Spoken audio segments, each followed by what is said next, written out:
अच्छा, home minister का जो बयान आया कि आप लोग जो है अंबेडकर को फैशन बना दिया है, अगर इतना श्री राम को जपते तो स्वर्ग में आप लोगों को जगह मिल जाता। किस तरह से देख रहे हैं बयान को?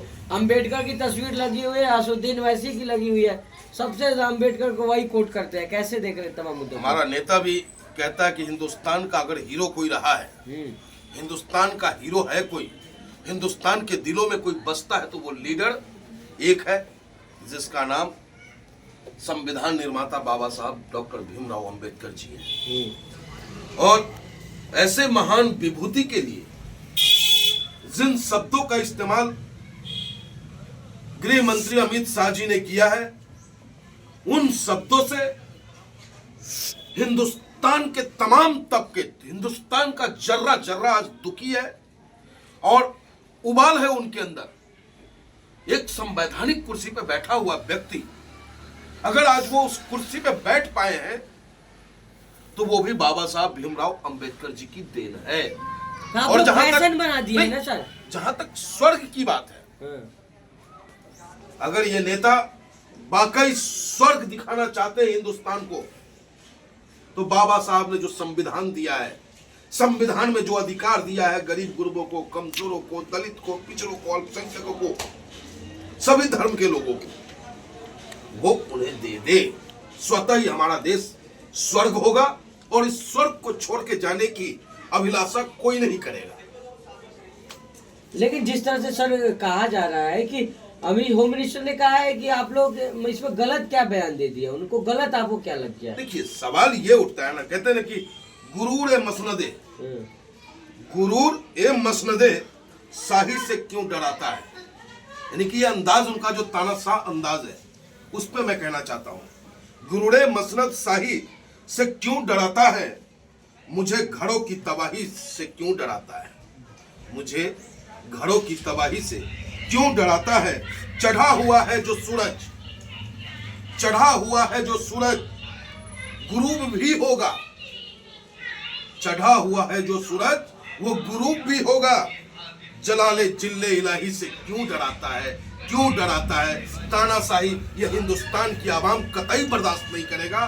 जो गलती आपने की है उस गलती को समाप्त करने का एक ही तरीका है कि आप सार्वजनिक रूप से माफी मांग ले, और इसी को मद्देनजर रखते हुए ऑल इंडिया मजलिस इत्तेहादुल मुस्लिमीन के राष्ट्रीय अध्यक्ष बैरिस्टर असदुद्दीन ओवैसी साहब के निर्देश पर और प्रदेश अध्यक्ष शौकत साहब के आह्वान पर आज पूरे उत्तर प्रदेश के तमाम जनपदों में बाबा साहब का अपमान नहीं सहेगा हिंदुस्तान। बाबा साहब के शान में जो गुस्ताखी की गई है उसके खिलाफ ऑल इंडिया मजलिस इत्तेहादुल मुस्लिमीन ने तमाम जनपदों में जिलाधिकारी महोदय के माध्यम से राष्ट्रपति महोदय को ज्ञापन दिया है, और ज्ञापन में एक ही मांग है, या तो आप सार्वजनिक रूप से माफी मांगे, अन्यथा आप इस कुर्सी को छोड़ दें, इस कुर्सी के लायक आप नहीं हैं।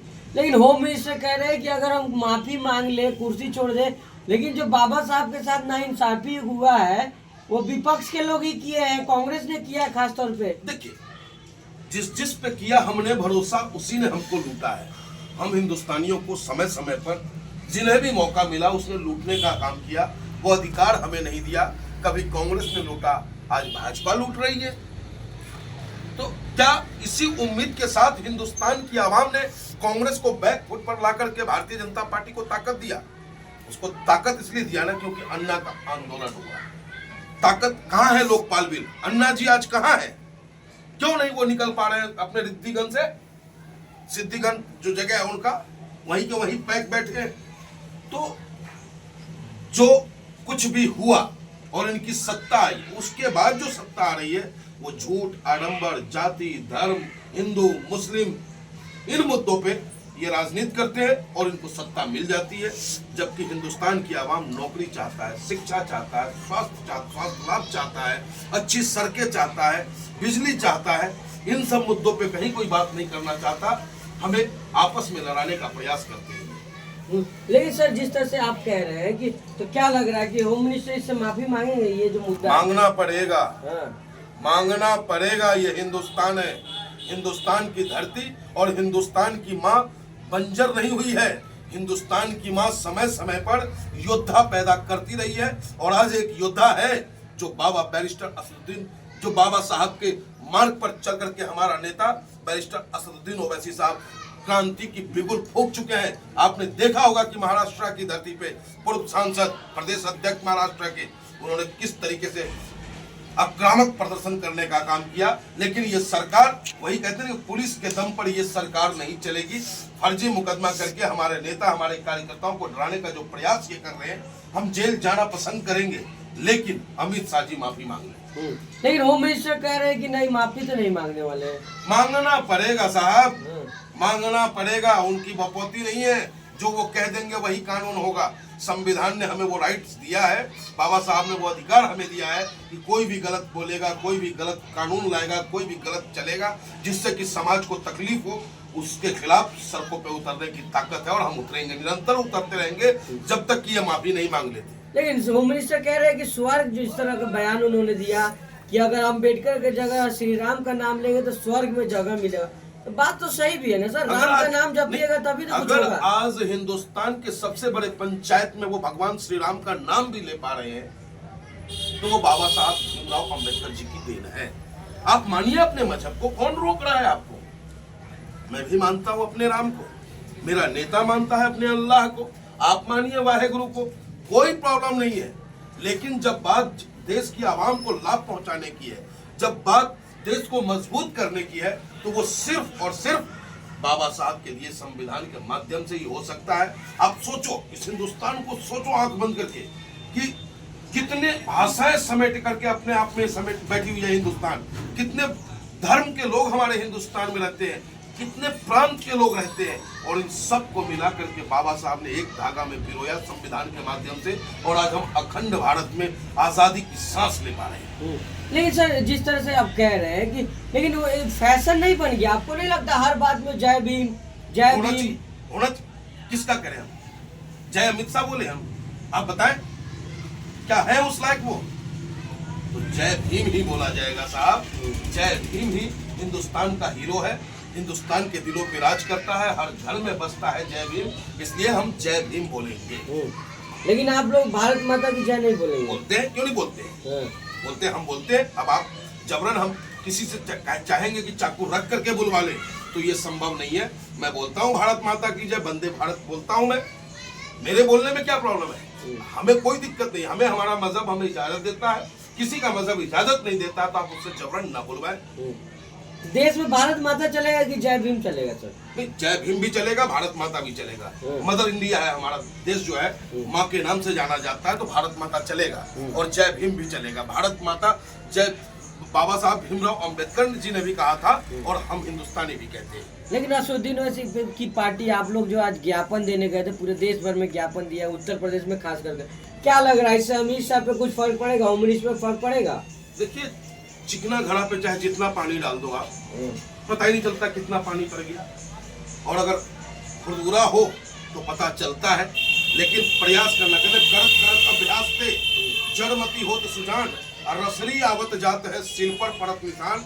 पत्थर को रस्सी जो होता है, पत्थर को काट देता है। कुएं में आप देखते होंगे रस्सी से पानी जो खींचा जाता है, तो उससे पत्थर पे, कुएं के पत्थर पे भी निशान बनता है। तो ये तो अमित शाह जी है, और हम हिंदुस्तानी रोजाना खींचेंगे इनको, और खींचते खींचते इनको निशान डालने का प्रयास करेंगे, और ये माफी मांगेंगे। हमें यकीन है, विश्वास है। कुछ लोग गिरफ्तारी की मांग कर रहे हैं सर, इस मुद्दे पर गिरफ्तारी होगी क्या? सरकार इनकी है, तानाशाही जबरदस्त है, मुकदमा मांग करने वालों पे दर्ज कराई जाती है। जिन्होंने गुनाह किया उनका कुछ बाल बांका बिगड़ नहीं रहा है अब तक, क्योंकि सैया भैल कोतवाल तो डर काहे का। अब गिरफ्तारी तो नहीं हो पाएगा, ये हमें भी पता है, क्योंकि महामहिम राष्ट्रपति महोदया के नाम जो हम लोगों ने ज्ञापन दिया है, उसमें दो ही मांग है, गिरफ्तारी की मांग नहीं है हमारी, दो मांग है। या तो वो सार्वजनिक रूप से माफी मांग ले ताकि बाबा साहब की आत्मा को संतुष्टि मिले, या फिर वो त्याग पत्र दे दे। कह रहे त्याग पत्र अगर हम दे भी दे तो कुछ नहीं होने वाला है, अभी 15 साल आप लोग विपक्ष में बैठेंगे। ये गुरूर, ये घमंड, ये अहंकार उन्हें ले डूबेगा, यही ले डूबे। अरे रावण और राम में क्या अंतर था? रावण अहंकार के बस में आ गया था, और राम जो है अहंकार से परे था। तो ये अब अहंकारी हो गए हैं, तो इनका विघटन होना शुरू हो चुका है, और तभी तो उनके मुख से जो ये शब्द निकलता है महान विभूति के लिए। तो माफी मंगवा के ही रहेंगे आप लोग? बिल्कुल 100%। जब तक ये माफी नहीं मांगेंगे हम लोग संघर्ष करते रहेंगे। आंदोलन होते रहेगा, होता लगातार है, जारी रहेगा। निरंतर लड़ाई जारी रहेगी। हाँ, सदन के और आप लोगों से भी सहयोग मांगेंगे। सदन के अंदर धक्का मुक्की हो जाना है। देखिए, सदन के अंदर धक्का मुक्की कौन करता है? क्योंकि ये हमेशा विपक्ष के ऊपर बैटिंग करवाना चाहते हैं, वो विपक्ष को फंसाना चाहते हैं वो। बाकी ऐसा कुछ नहीं है। जो कुछ भी हुआ ये भारतीय जनता पार्टी की सोची समझी रणनीति का हिस्सा था। अब तक अगर है वास्तविकता तो सीसीटीवी कैमरा लगा होगा। क्यों नहीं दिखाते भाई कि राहुल गांधी ने धक्का मारा या किसने धक्का मारा? सारे लोग कह रहे हम अम्बेडकर, पूरा देश ही अम्बेडकर हो गया। देखिए, होना चाहिए। अगर आप देश को स्वर्ग बनाना चाहते हो, देश को प्रगति की राह पे ले जाना चाहते हो, देश को समृद्ध करना चाहते हो, तो अम्बेडकर बनना पड़ेगा। क्योंकि अम्बेडकर जी ने जो संघर्ष किया है, जो संकटें झेली हैं, जो प्रताड़ना उन्होंने झेली है, उन्होंने प्रयास किया है कि मेरे बाद देश के कोई लोग उस प्रताड़ना को न झेले, उस परेशानी को न झेले।